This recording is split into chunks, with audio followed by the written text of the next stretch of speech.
Hi, I'm John DeWorkin. And I'm Sunnie Harmon, and we're with LobbySC, a pro-business government relations firm based here in South Carolina. And we just finished week number 9, and we are halfway through the legislative session. I know, very exciting, halfway through.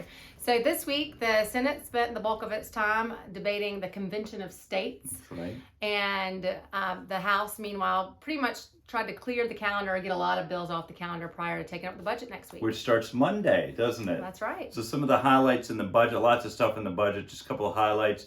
$1 billion of new road funding money.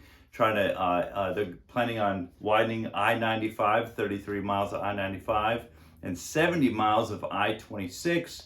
$250 million for the CTC fund, among many, many other things that we'll talk about probably more in depth next week. So lots of infrastructure funding there. Yeah, sure is. So, and I think the House budget's also paying for their tax relief bill that they passed a couple weeks ago in the budget. $619 million, I believe. That's right. And meanwhile, speaking of tax relief, the Senate passed its $2 billion tax relief bill on Thursday prior to adjournment. So should be some sort of tax relief in South Carolina this year. Yeah, that's right. So looking at a couple of the other things that the legislature did, over in the House Ways and Means Subcommittee, there are a couple bills over there that they either moved through or carried over. There's a job development credit, kind of a technical bill that they moved to full committee, a small railroad tax credit that they moved through to full committee, and then there's a bill that would cap the housing tax credit that they actually carried over until after they're done with the budget.